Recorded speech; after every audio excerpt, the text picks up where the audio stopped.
नमस्ते सभी को। तो लीजिए, आखिरकार वो दिन आ ही गया जिसका आप सबको इतनी बेसब्री से इंतजार था। आपकी मेहनत रंग लाई है और अब आप अपनी मंजिल से सिर्फ एक कदम दूर हैं। और ये आखिरी कदम है दस्तावेज सत्यापन का। तो चलिए, आज हम इस पूरी प्रक्रिया को बहुत ही आसान भाषा में समझेंगे ताकि कोई भी चूक न हो। सबसे पहले तो जिन भी होनहार अभ्यर्थियों का चयन हुआ है, उन सबको मेरी तरफ से और पूरी टीम की तरफ से दिल से बहुत बहुत बधाई। देखिए, ये आपकी लगन और आपकी कड़ी मेहनत का ही नतीजा है। लेकिन जैसा कहते हैं ना कि सफ़र तब पूरा होता है जब हम मंजिल पर पहुंच जाएं, और आपकी वो मंजिल है डॉक्यूमेंट वेरिफिकेशन। इस प्रक्रिया को बिल्कुल भी हल्के में नहीं लेना है, इसलिए हर एक बात को बहुत ध्यान से सुनिएगा और समझिएगा। ठीक है, तो इस आखिरी पड़ाव की जो पहली सीढ़ी है वो है आपका स्क्रूटनी फॉर्म। ये आपकी नियुक्ति की दिशा में पहला ऑफिशियल कदम है, तो जाहिर है कि इसे भरते समय हमें पूरी सावधानी बरतनी होगी। अब सबसे ज़रूरी बात वो है तारीख। ऑनलाइन स्क्रूटनी फॉर्म भरने के लिए पोर्टल 22 जनवरी से खुलेगा और ठीक 28 जनवरी को बंद हो जाएगा। इन तारीखों को ना अपने कैलेंडर में अभी के अभी मार्क कर लीजिए। और मेरा एक सुझाव है कि आखिरी दिन का इंतजार तो बिल्कुल मत करिएगा। कभी कभी सर्वर पर लोड ज़्यादा हो जाता है और कई तरह की दिक्कतें आ जाती हैं। देखिए, छोटे छोटे निर्देशों का पालन करना कितना ज़रूरी होता है, ये उसका एक बहुत बड़ा उदाहरण है। 510 अभ्यर्थी, जरा सोचिए, सिर्फ इस वजह से पूरी प्रक्रिया से बाहर हो गए क्योंकि उन्होंने 10% से ज्यादा गोले खाली छोड़ दिए थे। ये सिर्फ एक आंकड़ा नहीं है, ये एक सबक है कि इस आखिरी पड़ाव में हर छोटी से छोटी बात का ध्यान रखना कितना जरूरी है। एक छोटी सी भी लापरवाही आपकी महीनों की मेहनत पर पानी फेर सकती है। चलिए, अब आगे बढ़ते हैं और ऑनलाइन फॉर्म भरने की जो प्रक्रिया है उसे समझते हैं। यकीन मानिए, अगर हम सही स्टेप्स को फॉलो करेंगे ना, तो ये बहुत ही आसान प्रक्रिया है। प्रक्रिया बहुत सीधी सी है। सबसे पहले आपको अपनी SSO ID से लॉगिन करना है, फिर रिक्रूटमेंट पोर्टल पर जाना है। वहां आपको स्क्रूटनी फॉर्म का लिंक दिख जाएगा। अपनी सारी जानकारी बिल्कुल सही सही भरें। जो भी दस्तावेज मांगे गए हैं उन्हें स्कैन करके अपलोड करें। और हाँ, फाइनल सबमिट करने से पहले एक बार सब कुछ दोबारा जरूर जांच लें। आखिर में उसका प्रिंटआउट लेना मत भूलिएगा, ये आगे बहुत काम आने वाला है। अब हम आते हैं इस प्रक्रिया के सबसे महत्वपूर्ण हिस्से पर, यानी जरूरी दस्तावेज।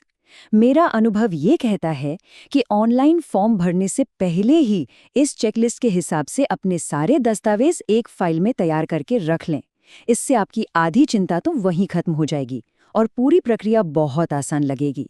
तो शैक्षणिक दस्तावेजों में सबसे पहले 10वीं की मार्कशीट और उसका सर्टिफिकेट।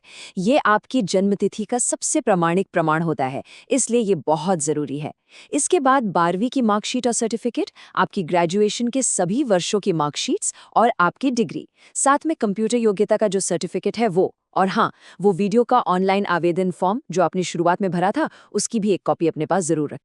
अच्छा, अब व्यक्तिगत दस्तावेजों में आपका मूल निवास प्रमाण पत्र, आपका जाति प्रमाण पत्र और चरित्र प्रमाण पत्र चाहिए होंगे। यहाँ एक बात का खास ध्यान रखिएगा, चरित्र प्रमाण पत्र 2 तरह के चाहिए। एक तो जहाँ से आपने आखिरी पढ़ाई की है, यानी आपका कॉलेज या यूनिवर्सिटी, और दूसरा किन्हीं 2 अलग-अलग राजपत्रित अधिकारियों, मतलब गेजेटेड ऑफिसर्स से बनवाया हुआ। इसके अलावा अगर कोई विशेष श्रेणी से है तो उसका प्रमाण पत्र भी तैयार रखना है। हाँ, ये एक बहुत आम सवाल है जो कई अभ्यर्थी पूछते हैं। अक्सर ऐसा हो जाता है कि कोई पुराना दस्तावेज मिल नहीं पाता। देखिए, इसमें परेशान होने वाली कोई बात नहीं है। अगर आपका अंतिम शिक्षण संस्थान वाला चरित्र प्रमाण पत्र खो गया है, तो आप तुरंत उस कॉलेज या यूनिवर्सिटी में जाकर डुप्लीकेट प्रमाण पत्र के लिए आवेदन कर दीजिए। वो आपको एक नया प्रमाण पत्र जारी कर देंगे। हाँ, इस काम में थोड़ा समय लग सकता है, इसलिए इसे कल पर मत टालिएगा। जल्दी से जल्दी ये काम करवा लें।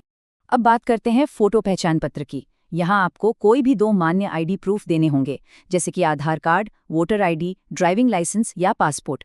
एक बहुत ही महत्वपूर्ण बात का ध्यान रखें कि इस वेरिफिकेशन प्रक्रिया में पैन कार्ड को फोटो ID प्रूफ के तौर पर नहीं माना जाएगा। हाँ, ये बात सच है कि ज्वाइनिंग के समय सैलरी अकाउंट के लिए पैन कार्ड की जरूरत होगी, लेकिन अभी के लिए नहीं। ये भी एक बहुत ही महत्वपूर्ण सवाल है। अक्सर ऐसा होता है कि 10वीं की मार्कशीट में नाम की स्पेलिंग कुछ और है और ग्रेजुएशन की डिग्री में थोड़ी अलग। तो ऐसे में क्या करें? इसका समाधान बहुत सरल है। अगर आपके किसी दस्तावेज में नाम या पिता के नाम की स्पेलिंग में कोई मामूली सा अंतर है, तो आप एक शपथ पत्र यानी कि एफिडेविट बनवा सकते हैं। इस एफिडेविट में बस ये प्रमाणित किया जाता है कि ये दोनों नाम एक ही व्यक्ति के हैं। ये एक स्टैंडर्ड प्रक्रिया है और पूरी तरह से मान्य है, तो इसके लिए बिल्कुल चिंता न करें। अच्छा, दस्तावेजों के अलावा कुछ शपथ पत्र और घोषणा पत्र भी जमा करने होते हैं। चलिए एक नज़र उन पर भी डाल लेते हैं कि वो कौन-कौन से हैं। आपको कुछ घोषणाएं करनी होंगी, जैसे धूम्रपान न करने का वचन पत्र, संतान संबंधी घोषणा पत्र। यहाँ एक जरूरी बात है जो अक्सर अभ्यर्थी पूछते हैं, दहेज न लेने या देने का घोषणा पत्र सभी को देना है, चाहे आप विवाहित हों या अविवाहित। ये सबके लिए अनिवार्य है, इस बात को याद रखिएगा। इसके अलावा यदि आप विवाहित हैं तो विवाह प्रमाण पत्र और एक संविधान का शपथ पत्र भी देना होगा। इन सभी के फॉर्मेट आपको आसानी से मिल जाएंगे। चलिए अब हम बिल्कुल आखिरी चरण की तैयारी पर आते हैं, ताकि वेरिफिकेशन वाले दिन कोई भी परेशानी ना हो और आप पूरे आत्मविश्वास के साथ वहां जा सकें। अब एक बहुत बहुत ज़रूरी बात, और वो है नंबर 3। आपको अपनी सभी दस्तावेजों की फोटोकॉपी के 3 सेट तैयार करने हैं। 2 सेट वहां जमा करने के लिए और 1 सेट अपने पास रखने के लिए।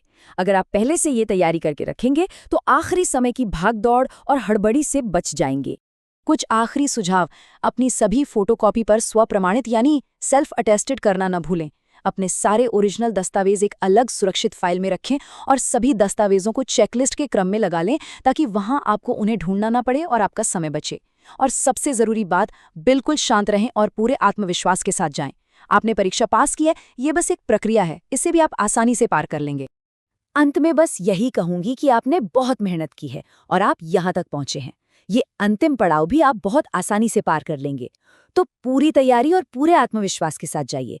आपकी मेहनत जरूर सफल होगी। आप सभी को भविष्य के लिए बहुत बहुत शुभकामनाएं।